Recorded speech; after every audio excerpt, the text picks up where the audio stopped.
Congo Synthèse. La synthèse des infos de la RDC, l'Afrique et le reste du monde. Une seule adresse. www.congosynthèse.com. Madame la sénateur, chers collègues, vous venez de suivre la réponse de Madame la ministre du portefeuille à la question de l'honorable Moussendou. J'ouvre le débat conformément à l'article 156 de notre règlement intérieur. Ceux qui veulent intervenir se fassent inscrire. Honorable Joly, honorable Nimi, honorable Nkole, honorable Omba, honorable Mukeni, honorable Kisimba, honorable Droti, honorable Moulaïla, honorable Adambou, honorable Kalamba,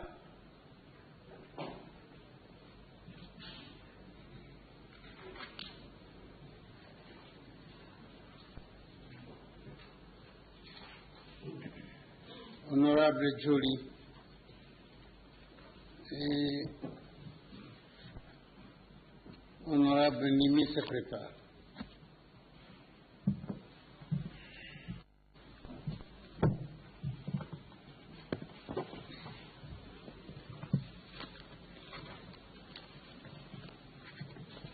Merci beaucoup, Monsieur le Président. Honorable Président, honorable membre du bureau, honorable sénateur et chers collègues, qu'il me soit permis, avant toute chose, de remercier notre collègue Moussine Flungou Flore pour son initiative et la pertinence, la profondeur de sa question adressée à Madame la ministre du portefeuille.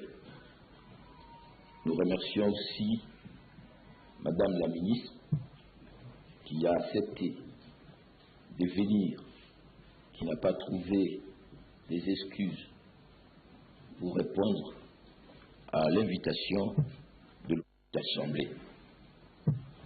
Monsieur le Président, j'ai suivi Madame la ministre après avoir lu la question de notre collègue. Je dois vous avouer qu'en moins de 24 heures, il était difficile d'approfondir la question et surtout que cette question a une dimension très complexe. Non simplement une question qui relève du portefeuille, mais qui relève du ministère du Transport, du ministère du Travail, du ministère de l'Économie, du plan comme le collègue l'a dit au début. Donc c'est une question transversale. Et s'il n'était pas possible d'appeler tous ces ministres, je crois que les premiers ministres, parce que c'est lui qui est gardien de la vision du gouvernement sur cette matière, conformément à la Constitution, c'est lui qui conduit la politique de la nation et qui, n'est-ce pas, assume la globalité de la politique du gouvernement. Je crois que sa présence ou des autres ministres aurait été d'une importance capitale pour ce débat. Peut-être qu'on y verra. C'est donc une question transversale. Et j'ai suivi Madame la ministre dans sa réponse. Elle a donné des réponses. Et je dois avouer, malheureusement, Président, que des grandes questions dans la politique du gouvernement, surtout dans ce que le gouvernement appelle la relance, semblent se limiter à une opération de communication de grands coups qui, finalement, risque de ne pas atteindre l'objectif que nous voulons. L'enfer, Monsieur le Président, est pavé de bonnes intentions, peut-être. Il y a un problème de transport en commun, en société, et on reprend le même travers des positionnements clientélistes, des méthodes de gestion opaques, des méthodes qui n'obéissent pas, qui ne respectent pas la légalité. Et les cas de Congo Airways, ou du moins de la dissolution, liquidation de la société LAC, semblent réunir les ingrédients de toute cette méthode de gestion qui ne respecte ni légalité, ni transparence, ni clarté dans la démarche. Et que, comme je l'ai dit, on est dans des opérations parfois dont on a difficile à saisir la cohérence et la quintessence. D'abord, je ne vais pas entrer dans les détails.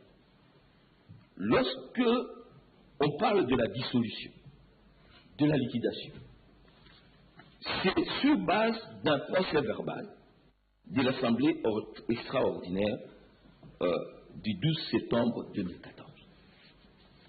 Le LAC,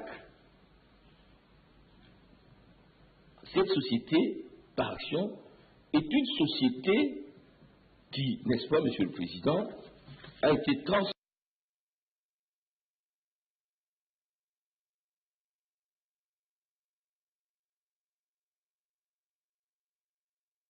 en Conseil des ministres. Question. Madame la ministre peut-elle citer ici le décret du Premier ministre?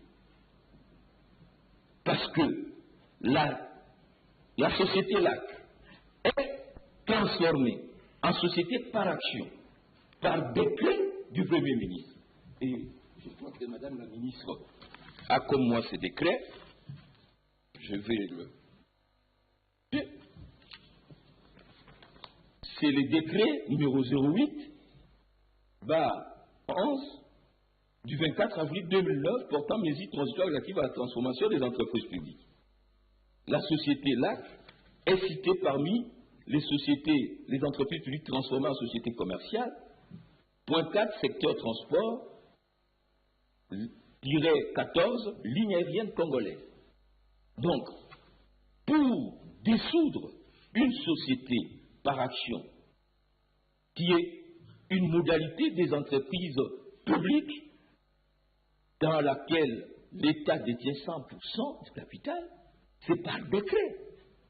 Le PV de l'Assemblée n'est qu'un début de commencement qui doit être sanctionné par décret. Où est le décret? C'est ça le parallélisme du fort.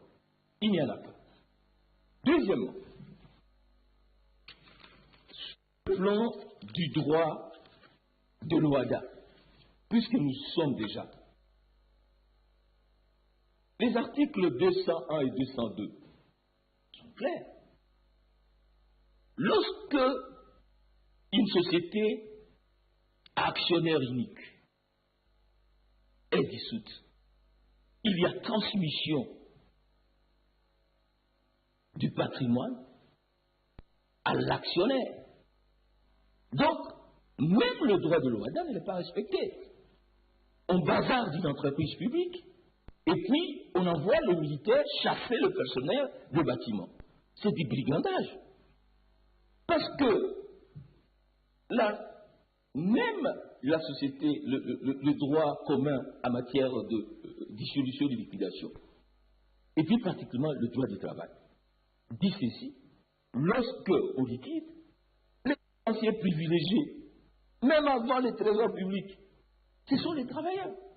Donc, lorsque nous avons envie de créer une nouvelle société, il faut d'abord veiller à la légalité de la démarche, aussi bien au plan du droit des entreprises et du droit du travail. Je voudrais avoir l'avis du ministre là-dessus. Autre chose, Monsieur le Président. Lorsque on crée une nouvelle société, on nomme des liquidateurs, on oublie les personnels. L'administrateur délégué, lui, il est repris comme liquidateur. En même temps, dans la nouvelle société qui est mise en place, cet administrateur délégué devient directeur commercial de marketing. Il y a conflit d'intérêts. Et c'est très grave. Comment le ministère du portefeuille peut nous justifier cette situation?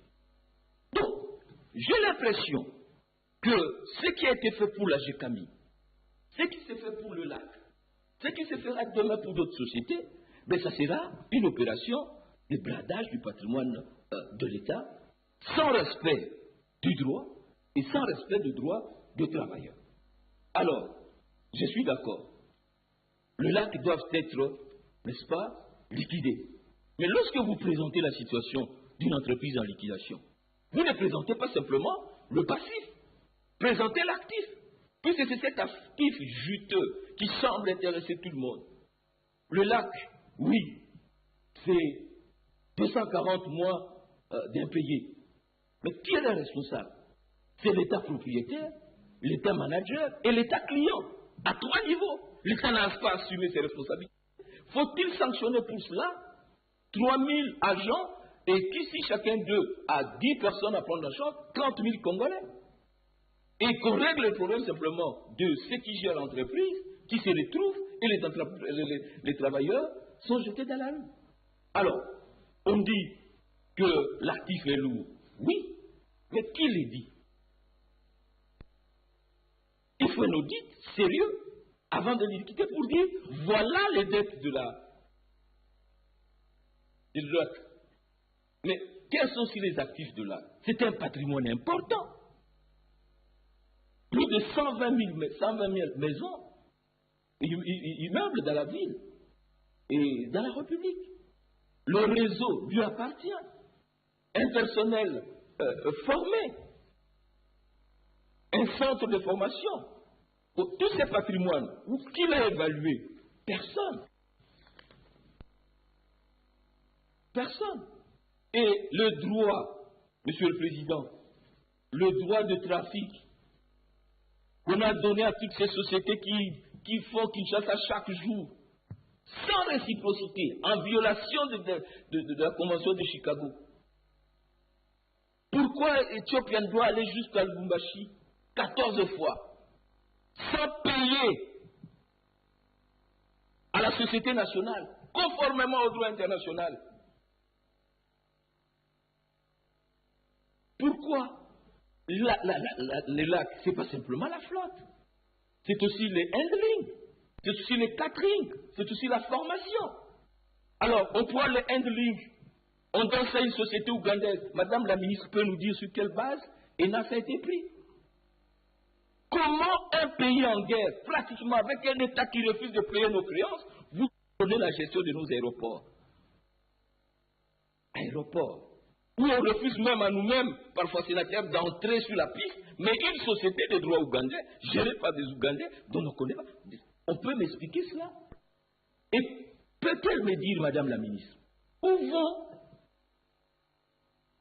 le droit payé par ces sociétés d'assistance au sol ou d'auto-assistance, alors que les matériels, même si Air Congo ou Air Zaïre ou les lettres n'appartiennent pas, mais c'est son droit. Ça fait partie, n'est-ce pas, de son potentiel, de son capital. Donc, il est facile de dire que le lac n'ont pas de... sont plombés de dettes, mais le comité Chérubin Okende a fait un travail, a négocié avec le travailleur 85% des postes. Okende a commencé à payer. Peut-on me dire pourquoi on l'a fait partir?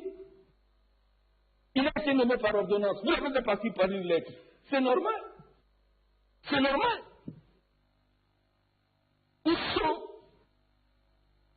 Où est la protection des droits de combattre? Non, Monsieur le Président. Donc, je voudrais que cette question de l'AC, qui est tout simplement l'expression de cette mauvaise gestion, de patrimonialisation, de privatisation de moyens de l'État, mais les mêmes causes vont produire les mêmes effets. Qui avez-vous mis à la tête de Congo Airways? Les entreprises publiques sont devenues votre centre de placement de candidats malheureux ou des anciens ministres. C'est ça la gestion de la République. Sur quelle base vous nommez des gens présidents du conseil d'administration? Aucune expérience en matière d'aviation civile. Comment peut-on être à la fois conseiller du Premier ministre et gestionnaire d'une entreprise publique? Transco, Congo Airways. Comment vous expliquez ça? Non, Monsieur le Président. Je crois que le collègue Moussendou a soulevé une question importante. Et pour moi, à moins que le collègue Moussendou aille jusqu'à demander une commission d'enquête, mais on l'a vu avec la RVA, on le voit avec toutes ces entreprises, il s'agit d'un mode de gestion qui est, n'est-ce pas, intériorisé dans une certaine vision de l'État et et que je ne vois pas ce que Congo Airways va changer. Et comme Madame dit, laissons le temps au temps. On a eu le temps de voir la Chicamine, on le verra avec Congo Airways. Je vous remercie. On n'applaudit pas ici. Il ne faut pas créer des habitudes qui n'existent pas. Honorable Nimi, honorable Kalamba se prépare. Merci, Monsieur le Président.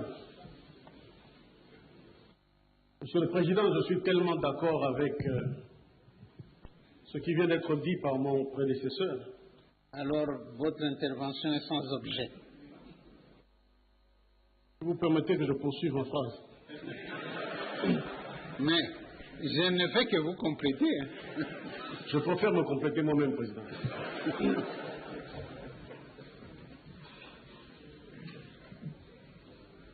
Je disais que j'étais édifié. Oui, totalement d'accord. Parce qu'en effet, j'ai lu rapidement le dossier. Et ce qui m'a fait, c'est d'abord l'acharnement que j'ai remarqué. Un acharnement morbide à dissoudre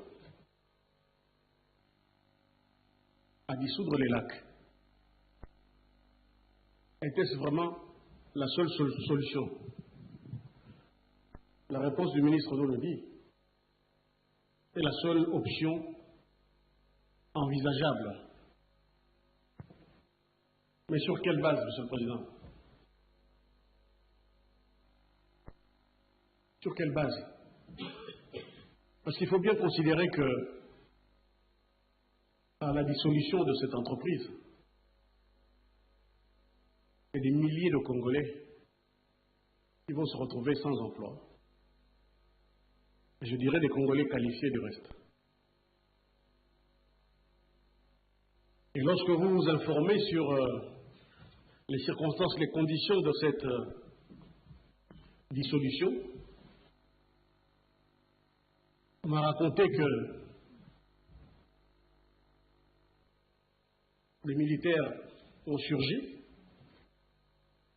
au siège de cette entreprise pour chasser le personnel et le foutre à la porte, voilà. C'est ainsi, bon, évidemment, ce sont les méthodes traduisent un peu la mentalité de ceux qui les ordonnent. Mais je pense que nous sommes dans une république démocratique, officiellement. Jusqu'ici.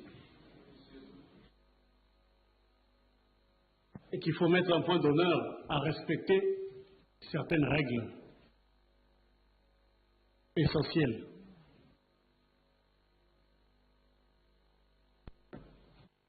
Pour ma part, Monsieur le Président, je considère que le pays est assez grand pour avoir plusieurs compagnies aériennes et qu'il n'est pas indispensable pour créer Congo Airways de dissoudre les lignes aériennes congolaises. Du reste, il me semble que les concertations nationales, dont vous êtes un membre éminent, Monsieur le Président, avait également décidé la relance, avait plutôt décidé la relance de ces lignes aériennes congolaises, plutôt que leur dissolution. Donc tout ceci intervient un peu à contre-courant des options politiques qui ont été choisies, levées à ce niveau.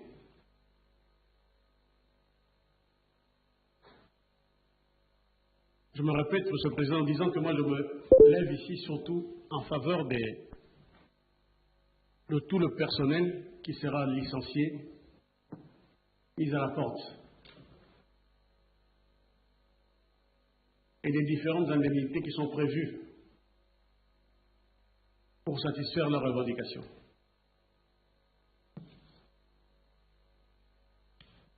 J'espère que tous ces problèmes seront réglés et non pas seulement envoyés à la dette intérieure, comme la plupart des créances que nous connaissons dans notre pays.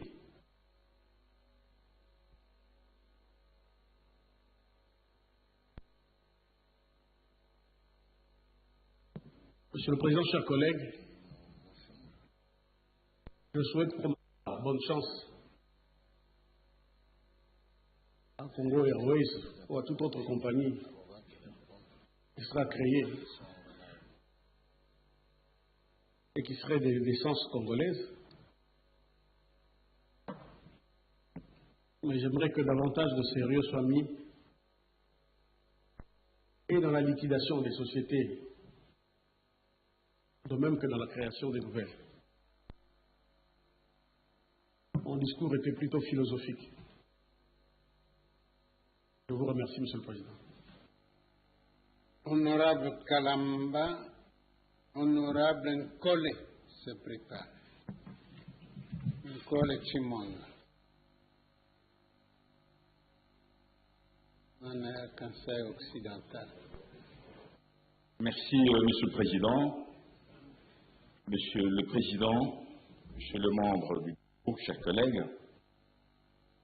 je commencerai par féliciter le ministre pour un exposé clair sur un sujet difficile. On a vu que c'était une question qui était transversale. Et du reste, l'intitulé même de la question ou sa réponse pouvait prêter à confusion puisqu'on parle de trafic aérien, alors qu'il s'agit en fait de la création d'une nouvelle compagnie aérienne. Madame la ministre, j'aimerais bien avoir des précisions de votre part sur le point bien précis. Lorsque vous invoquez comme raison à la page 7 sur les raisons qui vous ont poussé à créer une nouvelle compagnie et que vous faites référence en fait à ce que la société LAC était blacklistée, est-ce que cette procédure s'applique-t-elle aux compagnies ou s'applique aux pays? Parce que y a une grande différence. Si c'est le pays qui est blacklisté, n'importe quelle compagnie créée va tomber en fait sur cette liste noire. J'aimerais simplement que vous puissiez donc donner une précision là-dessus. Deuxièmement, vous avez choisi le nom d'une compagnie qui s'appelle Congo Airways. Évidemment, ce n'est pas très original, mais nous ne sommes pas les seuls à nous appeler Congo. Est-ce qu'on a fait une recherche pour savoir si en face, il n'y aurait pas une compagnie qui s'appelle aussi Congo Airways? Ce qui serait très embarrassant d'avoir deux compagnies qui s'appellent Congo Airways.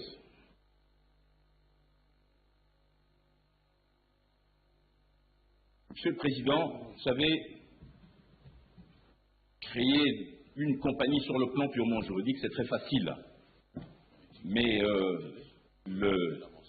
la société n'est qu'un moyen de gérer. La question fondamentale, et je la pose à Madame la ministre, c'est de savoir, est-ce que y a-t-il un financement pour créer une société? Ce n'est pas si facile.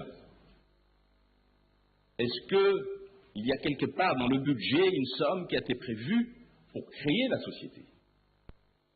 Parce que, en fait, les financements ne pourraient pas venir d'ailleurs. Parce que quand on voit la structure du capital, on voit donc que c'est l'État à 60% et puis les entreprises publiques. Nous n'avons pas là un partenaire qui puisse amener et du financement et l'expertise. Et là, c'est aussi mon inquiétude de voir que vous allez créer une société aérienne aujourd'hui et quand vous regardez la structure du capital, il y a l'État qui ne passe pas pour un grand gestionnaire et parmi donc les actionnaires là-dedans, vous avez l'INSS, vous avez le FPI qui ne passent pas pour être des experts dans cette matière. Que vont-ils amener? Si vous regardez, Madame la Ministre, prenons simplement au niveau du continent, quelles sont les compagnies qui fonctionnent? Vous avez en tête South African Airways. C'est une société qui fonctionne, qui a une centaine d'appareils, un peu plus. Mais South African Airways est en faillite. si l'État sud-africain ne verse pas, je crois que cette année, s'il ne verse pas 150 ou 200 millions, c'est une compagnie qui s'arrête. Donc ce n'est pas si simple de penser qu'il suffit simplement de faire des documents, d'avoir des statuts, de l'appeler Congo Airways et d'aller louer un avion pour pouvoir créer une compagnie. Donc je pose le problème de savoir s'il y a un financement. Poser le problème du financement, c'est de savoir également est-ce qu'il y a une étude de faisabilité. Il ne suffit pas de dire ah oui, nous serons très fiers d'avoir une compagnie, une emblème à la congolaise et compagnie. Mais la plus belle fille du monde ne peut donner que ce qu'elle a. Si vous n'avez pas l'argent, qu'allez-vous faire? Si vous n'avez pas fait une étude de faisabilité pour savoir si effectivement vous pouvez faire fonctionner une compagnie, il ne faut pas le faire. Ou alors vous voulez faire du tape à l'œil, des effets d'annonce, pour des raisons que on peut imaginer. Donc en fait, il faudrait quand même, Madame la Ministre, que vous puissiez nous rassurer à ce niveau-là, s'il y a eu une étude de faisabilité, s'il y a eu même un modèle économique, parce que c'est de ça aussi qu'il s'agit. Il y a des compagnies aujourd'hui qui fonctionnent. Si vous allez plus loin au nord, vous allez voir qu'il y a des compagnies qui sont soutenues par les États, ne fonctionnent pas, elles sont en difficulté. Vous prenez Air France, Air Italie, ils ont des problèmes. Mais vous avez des compagnies qui s'appellent des compagnies low cost, qui ont trouvé un modèle économique qui leur permet de faire de l'argent et de fonctionner. On aurait pensé que vous auriez fait une étude dans ce sens-là. Rwanda Airways, c'est une compagnie qui est devenue crédible. Mais la situation du Rwanda n'est pas la même que la nôtre. On ne peut pas dire, parce que le Rwanda a une compagnie aérienne, nous, les grands Congos, nous devons en avoir une. Ce n'est pas pareil. Le réseau intérieur rwandais ne représente pas grand-chose, alors que nous, vous savez ce que ça peut donner. Donc moi, je serais un peu rassuré si vous pouviez donc nous rassurer qu'il ne s'agit pas d'une décision qui est précipitée.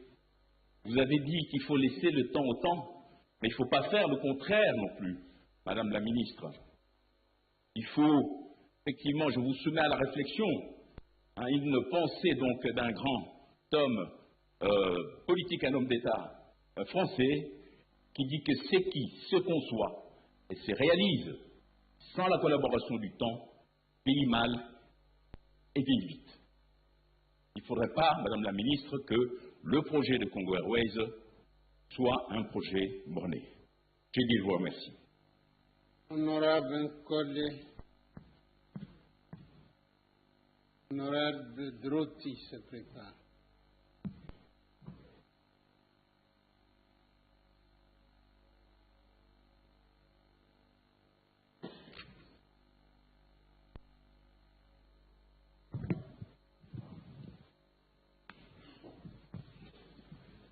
Merci, Honorable Président. Honorable Président, honorable membre du bureau, distingués collègues,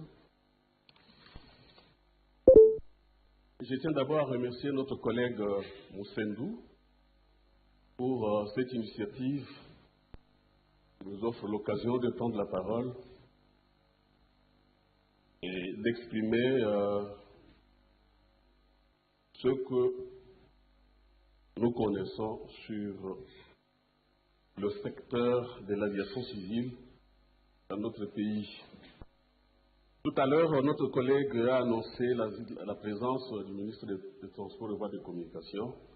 Malheureusement, il n'est pas dans la salle. Et nous savons que la solidarité gouvernementale est démise dans notre pays. Honorable Président, chers collègues, les collègues qui m'ont précédé ont balayé une partie de mon intervention. Je pense à l'honorable Dioli et à l'honorable Kalamba. Mais en bref, sur le lac, je voudrais demander à notre collègue Moussendou d'approfondir sa question avec débat, parce qu'il y a un flou qui entoure et la dissolution des lacs et la création de Congo Airways. Personnellement, à partir des réponses que Madame la Ministre a données, je n'ai pas trouvé des réponses très convaincantes. Moi, je lui demande vraiment d'approfondir cette question, parce que je ne saurais pas revenir sur ce que les collègues ont dit tout à l'heure. Mais je voudrais quand même à la page 3, alinéa 5, notre collègue parle du prix du billet en RDC. Il est, ce prix, bien sûr, le plus élevé du monde en miles survolés, étant même supérieur au double du deuxième pays du monde le plus cher. Notre collègue n'a pas cité ce deuxième pays. Je ne prendrai pas le soin de le citer à sa place. Est-ce que Madame la ministre peut-elle nous donner la structure du prix du billet d'avion dans notre pays, quelle qu'en soit la destination? Il est vrai que dans cette structure du prix du billet, le fuel ou le carburant, il y a une place. Le fuel, pas le fuel. Merci pour la correction, Madame la Présidente. Ce n'est pas en francophone. C'est pas en Chirouba. C'est francophone. Merci, bien. Nous sommes sans ignorer que depuis plus ou moins une année, le prix du baril du pétrole est en baisse sur le marché international et même dans notre pays. Madame la ministre peut-elle me donner l'impact ou l'effet que cette baisse du prix du carburant a eu sur le prix du billet dans notre pays?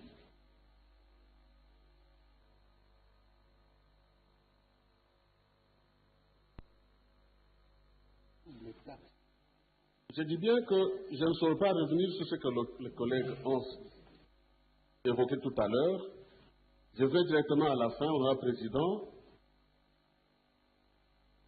Madame la ministre peut-elle nous éclairer sur un litige qui oppose la régie des voies aériennes de notre pays à la compagnie aérienne de création récente dénommée Blue Sky Airlines? Par voie de presse, nous avons appris que le 22 mars 2015, un aéronef de cette compagnie, sur le point d'opérer son vol inaugural, avec à bord passagers parmi lesquels les invités d'honneur, les membres de la FEC et j'en passe, a été empêché de décoller à cause d'une créance de 6 millions de dollars que cette compagnie aérienne doit à la régie des voies aériennes. La question que je me suis posée, Honorable Président, et qui m'a attristé, est celle de comprendre comment en était-on arrivé là.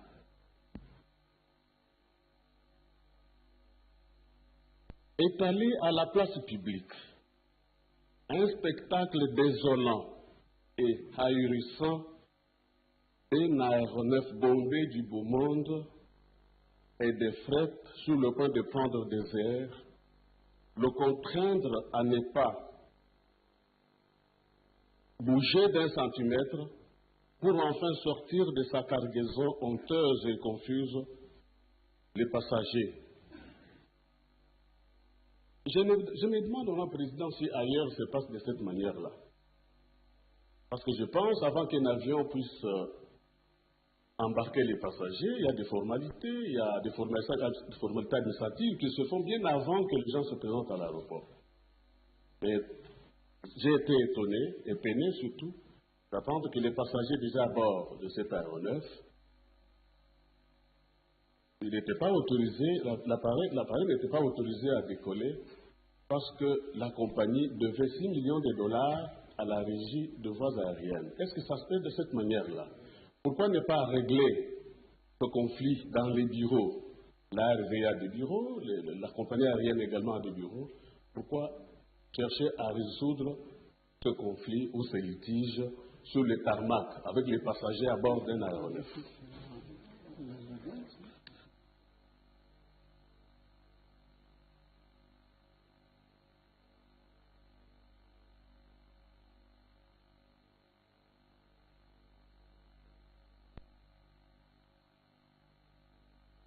La seconde question de la présidente que je me suis posée à travers la seconde question à traverser mon esprit, honorable président, elle est celle de savoir s'il y a eu préparation inaugurale de ces vols et si réellement il y a eu des litiges, pour l'avoir déjà dit, pourquoi ne pas résoudre ces litiges dans le bureau au lieu de chercher à les résoudre sur le tarmac? Ensuite, nous avons appris que dans ce dossier, la Cour d'appel de la Gombe a confirmé à 2 reprises la décision du tribunal de commerce de rétablir la compagnie aérienne dans ses droits. Nous avons également appris que l'affaire est transmise en cassation à Abidjan, quoique les décisions du tribunal de commerce soit exécutive, la RVA s'abstient d'y obtempérer, sachant que l'inexécution par elle de l'ordonnance l'expose à une astreinte de 30 000 $ américains par jour à dater de l'assignation jusqu'à parfaite exécution. Honorable Président, honorable sénateur, pourquoi le gouvernement, notre gouvernement, a-t-il laissé pourrir la situation entre ces 2 parties? Est-il au bout de ses ressources? Ce litige ne peut-il inspirer des craintes à d'autres investisseurs? Tels sont, honorable président, les éclairages dont j'ai besoin auprès de Madame la ministre du Portefeuille. Je vous remercie. Honorable Drotti, honorable Mokeni se prépare.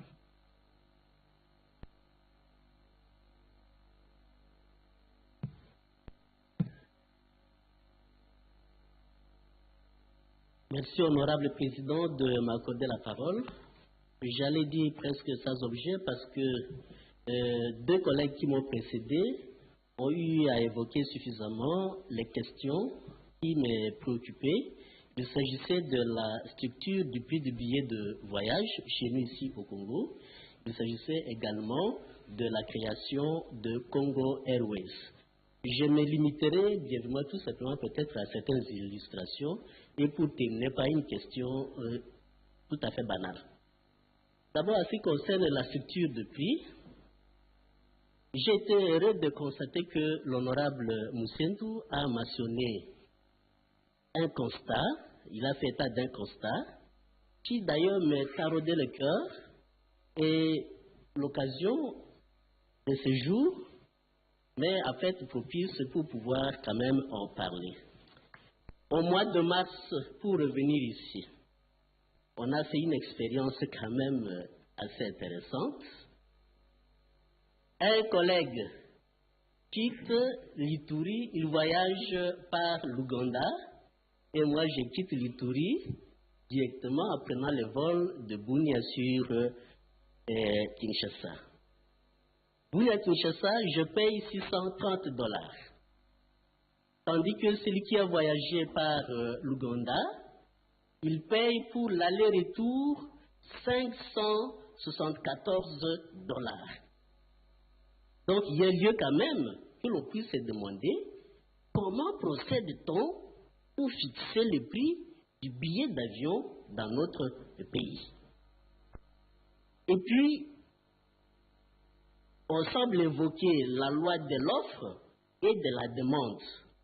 Évidemment, il y a lieu de croire que nous sommes là, nous nous retrouvons là, dans un libéralisme suicidaire, en tout cas pour les citoyens congolais.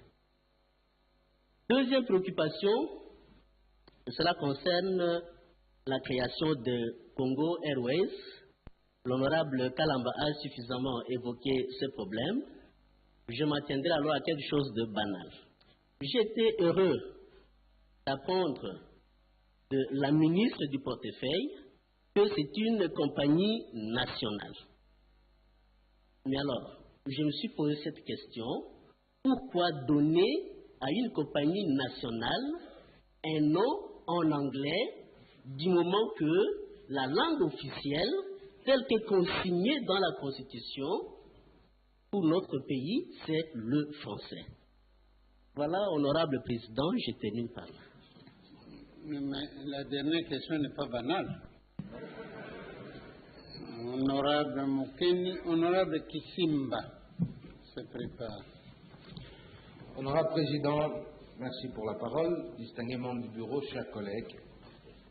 Madame la Ministre, je salue votre présence dans notre hémicycle. Avant de commencer ma brève intervention, Honorable Président, parce qu'elle sera très brève, je tiens à remercier le collègue Moussendou, que les autres collègues ont déjà abondamment remercié sur ce micro. Cependant, en lisant un petit peu les questions de l'honorable Moussendou, c'est vrai que j'étais un peu confus. Parce que tantôt, il y avait un volet qui était réservé au ministre du Transport, un volet qui est réservé au ministre de l'Économie, et puis un volet qui est réservé au ministre du Portefeuille et du Plan. Alors, je ne peux que féliciter notre ministre du Portefeuille qui a pris son courage pour venir affronter la plénière en essayant d'éclairer notre lanterne sur les préoccupations fondées du collègue Moussendou. Cependant, honorable président, je pense quand même que la question primordiale qui est posée ici est de savoir pourquoi est-ce que la LAC n'a pas fonctionné, ou le LAC, les lignes aériennes congolaises, pourquoi n'ont-elles pas fonctionné? Les réponses sont claires. Le ministre l'a donné. Elle nous a même rappelé un peu l'histoire en nous envoyant vers un devoir de mémoire, en la rafraîchissant de manière exhaustive. Ne dit-on pas qu'un peuple sans mémoire est un peuple sans histoire? Alain Foucault. Et ici, honorable président, elle a rappelé comment est-ce que Air Zahir a été créé, comment a-t-elle fonctionné, comment, vous devenez un franc-tireur, honorable, comment est-ce que le lac lui-même a été créé. Donc, je pense que ne soyons pas perfides en voulant continuer davantage là où nous savons déjà quel est le mal dans la gestion des lignes aériennes. Je parle sous contrôle du président de la commission d'enquête, Mirouga, malheureusement il n'est pas là, dont le vice-président était l'honorable Moussendou. Cette question a été abordée. Je me permets de garder le secret de nos débats. Mais nous avons toutes les données. Nous savons pourquoi est-ce que cette compagnie devait absolument être dissoute. Nous l'avons nous-mêmes acté. Et dans nos recommandations, nous avions demandé la création d'une nouvelle compagnie aérienne. Je ne pense pas que nous, ici au Sénat, nous avons l'habitude de revenir sur nos décisions. Et puis, c'est bien, on est dans un élan de critique contre le gouvernement. Comparer la RDC à l'Afrique du Sud, c'est très bien, mais j'ai pris quand même la peine de faire une brève recherche. Le produit national brut de la République sud-africaine, 12 333 $ par capita. RDC, 4 400. PIB, 6 886 $. RDC, 484. Peut-on comparer les deux États? Dire 1 à 200 aéronefs, nous on a un seul qui n'a fait qu'un vol? Je ne pense pas. Je pense qu'il fallait rester dans d'autres considérations qui sont des considérations sociales, parce qu'il est clair que les lignes aériennes congolaises, a plusieurs personnes qui ont besoin de se retrouver par rapport au nombre d'années prestées au service de la République démocratique du Congo. Et le mal que nous avons constaté, c'est que le personnel de ces lignes aériennes congolaises auront du mal à être repris dans les nouvelles compagnies, que ce soit privées ou publiques, qui seront créées. Donc là, Madame le ministre, vous devez trouver une solution sur le plan social pour indemniser ce personnel, puisqu'on ne peut pas s'attarder sur un revers de bras ou de main en disant nous allons tout simplement dissoudre la compagnie et recréer une nouvelle et laisser ce personnel sans parapluie. Je reviens aussi un petit peu à quelques interventions.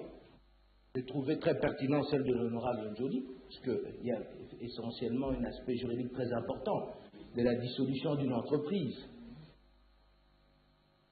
Il serait ici avantageux de nous produire les éléments qui ont été demandés, parce que cela va nous permettre d'éviter de tomber dans un clientélisme dont on n'a pas l'habitude au Sénat. L'honorable Njoli a aligné une violente diatribe contre le gouvernement.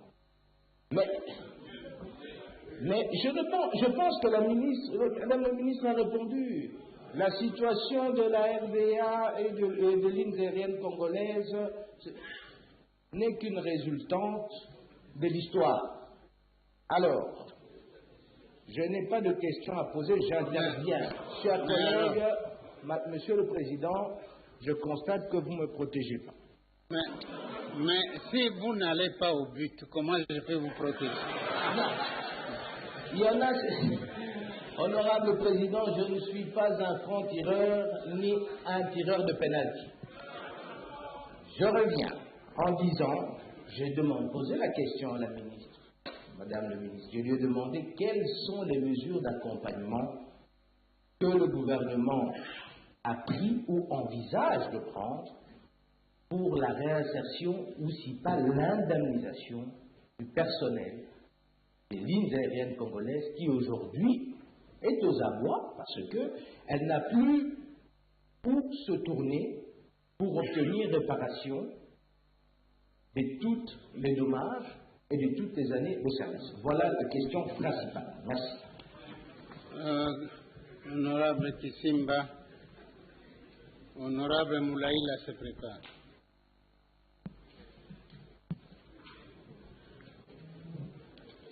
Honorable Président, honorable membre du Bureau, honorable sénateur, chers collègues, Madame la Ministre, un ami vient de m'informer par texto qu'il existe effectivement du côté de l'autre côté une compagnie aérienne qui s'appelle Congo Airways. Cela ne va-t-il pas créer une confusion avec celle qu'on vient de créer dans notre pays? Voudrez-vous confirmer ou infirmer cette information? Ne serait-il pas mieux indiqué, Madame la Ministre, de permettre la libre concurrence jouer un rôle bénéfique dans l'espace RD Congo afin d'éviter le monopole qu'on a toujours déploré? Quelles mesures comptez-vous adopter pour les pilotes congolais qui ont été formés dans différentes écoles à l'étranger et qui vont se retrouver en chômage parce que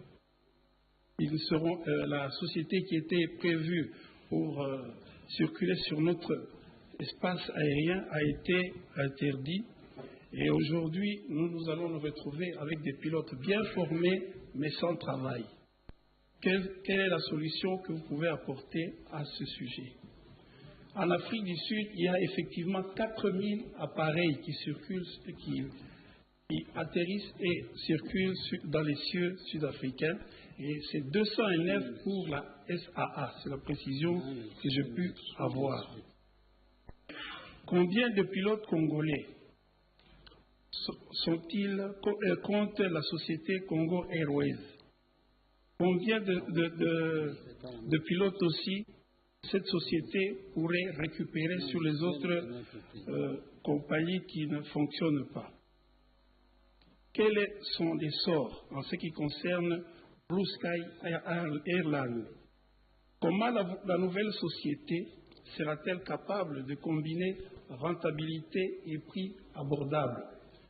Voilà, Madame la Ministre, je n'ai pas voulu être long, j'ai voulu être bref et voilà les préoccupations que j'avais semées. J'espère que j'aurai satisfaction. Merci, Président. Honorable Moulaïla et Honorable Omba se prépare.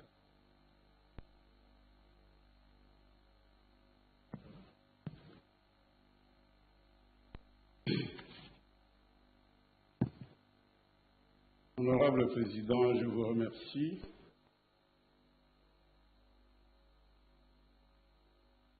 Honorable Président, honorables membres du Bureau, honorables sénateurs et chers collègues, je remercie l'ingénieur Mousendou qui, dans ses réflexions abondantes et fouillées, nous donne l'occasion de découvrir comment les avions d'Air Zahir sont allés vers d'autres sociétés et comment on a liquidé consciencieusement et sérieusement la société Air Zahir. On est malade, si le médecin n'arrive pas à déjouer le destin, vous allez mourir. Et quand vous allez mourir, vous allez pourrir. Et quand vous allez pourrir, alors, aujourd'hui, nous sommes en train de parler, il faut parler de la société Air Zahir. Nous avons deux précisions.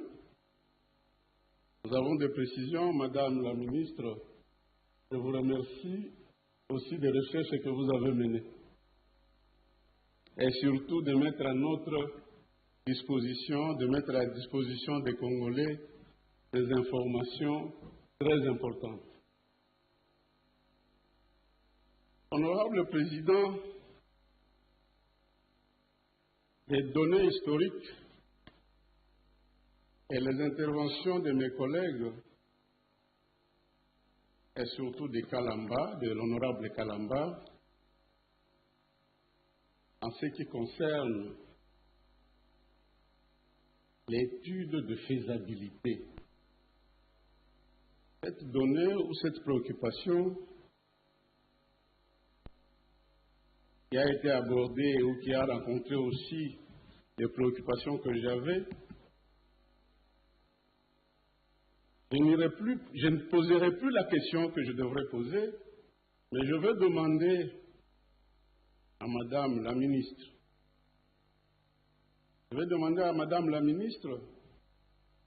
quand elle va rentrer au gouvernement, si les données sur le financement des Congo Airways ne sont pas repérables dans la loi financière, Madame la Ministre, elle a demandé au gouvernement de solliciter un collectif budgétaire. Ça va rassurer les Congolais de la mise en place de la nouvelle société et de l'origine de financement, parce que c'est une société nationale. Je voudrais aussi Et Madame la ministre, qui représente le gouvernement, mon collègue Collé a parlé de la solidarité gouvernementale, mais pour avoir été conseiller dans plusieurs ministères, j'avais retenu une chose. Ils sont solidaires, oui, mais les ministres n'autorisent pas que quelqu'un aille se prononcer sur son secteur sans lui ou sans le consulter. Et quand j'aborde cet aspect, je vois que plusieurs de nos questions sont des questions peut-être qui ne pouvaient pas être posées à un ministre de portefeuille. Mais Madame comprendra, si le ministre du secteur concerné n'est pas là et qu'on voit un membre du gouvernement qui arrive, on lui pose des questions pour qu'il aille en parler au gouvernement. Je ne peux pas dire à Madame le ministre de ne pas répondre, mais si c'était moi, j'allais dire, bon, j'ai l'information, je transmettrai. Bon, comme ce n'est pas moi, c'est Madame la ministre. Bien, elle va réagir selon sa sagesse et son intelligence. Alors, je termine en disant, s'il arrive deux fois que les ministres nous font parvenir leurs réponses, leur exposé, cette fois-ci, nous avons été très à l'aise, Monsieur le Président. Je souhaiterais que vous demandiez aux membres du gouvernement qu'ils puissent imiter Madame la ministre. Chaque fois qu'ils vont venir, qu'ils nous fassent parvenir le texte. Vous avez vu comment les collègues sont passés poser des questions en se référant à la page, au paragraphe. C'est ça être organisé. C'est ça être organisé, Madame la ministre. Et ma prière est que vous puissiez mettre cette organisation dans le fonctionnement du portefeuille de l'État, comme vous le faites. Merci. Honorable Omba, honorable Adambo se prépare.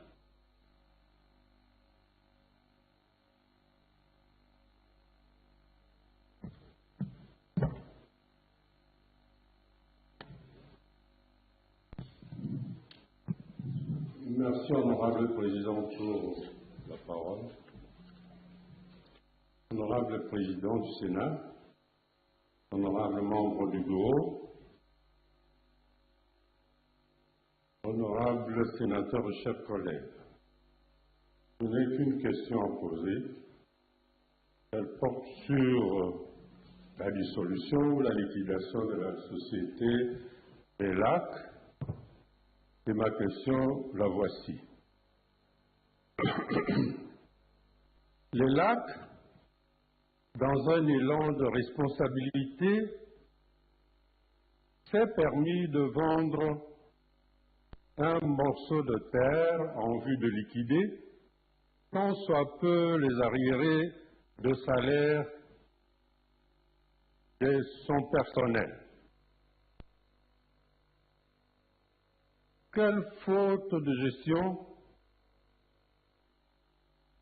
ont-elles commise et pourquoi êtes-vous revenu sur cette vente légale? Comment comptez-vous régler définitivement ce litige? La créance du personnel demeurant contraignante d'après les lois, après la liquidation qui est intervenue. Pouvez-vous, madame, nous rassurer sur la suite à donner à ce dossier?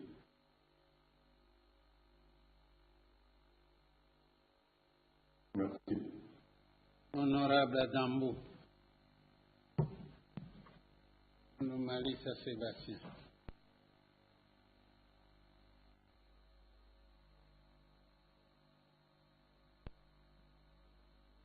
Honorable Adambo sera le dernier.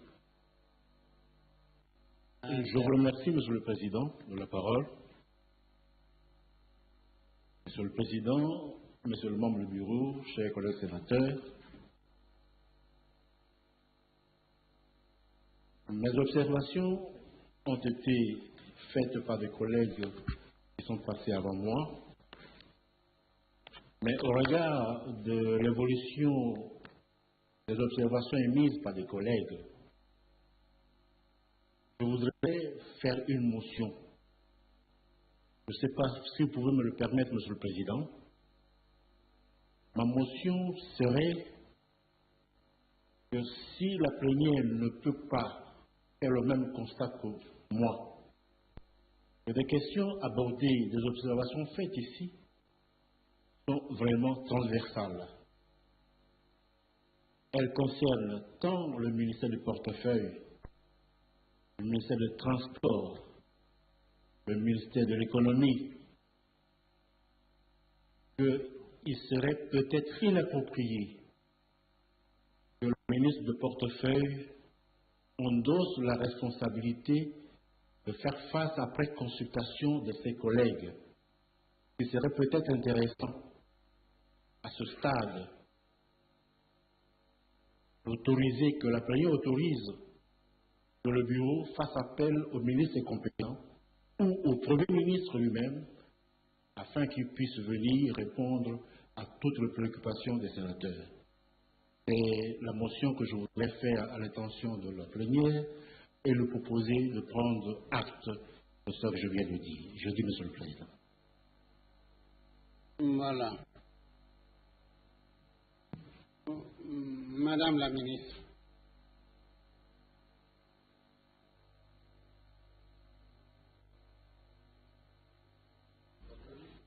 Je ne suis ni amnésique, ni sourd.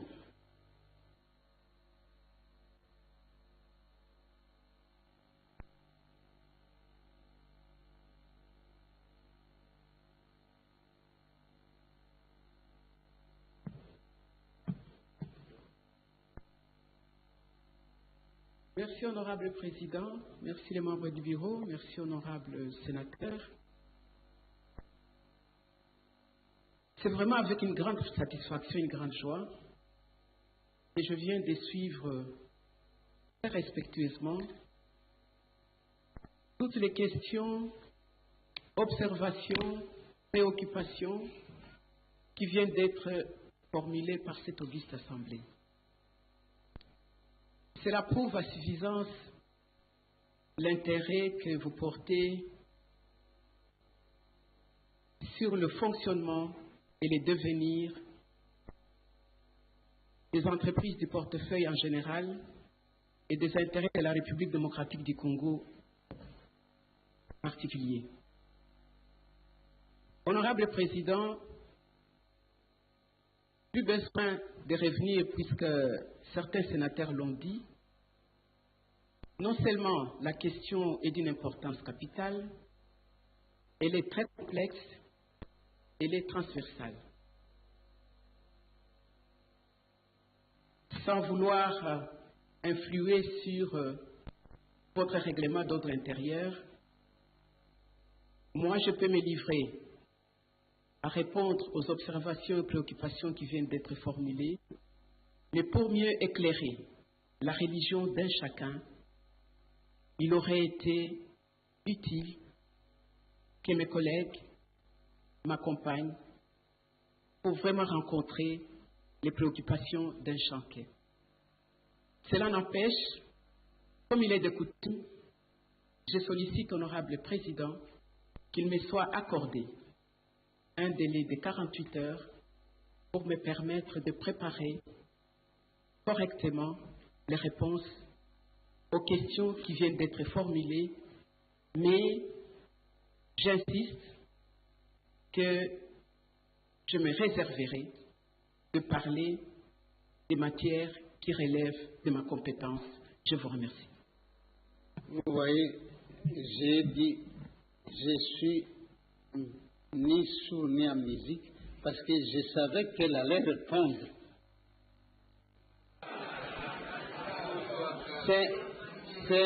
C'est simplement l'intelligence. Je savais qu'elle n'allait pas répondre aux aujourd'hui à toutes les questions, elle aimerait que les autres l'accompagnent. Vous avez suivi? Donc, la question soulevée par Adambou est déjà réglée par Madame la ministre. C'est pas ça? Alors, le rapporteur, vous inviterez le ministre du Plan, le ministre de l'Économie, le ministre des Transports,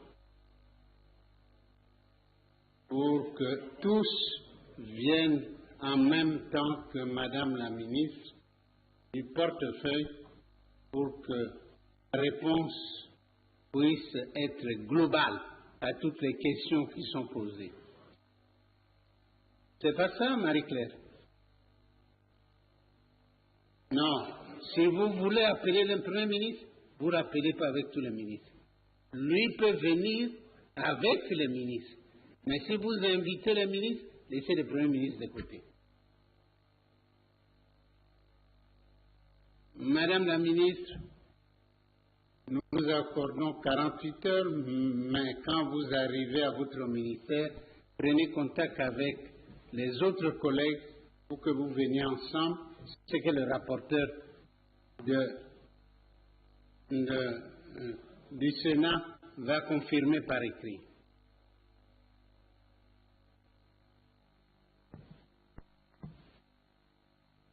Honorable.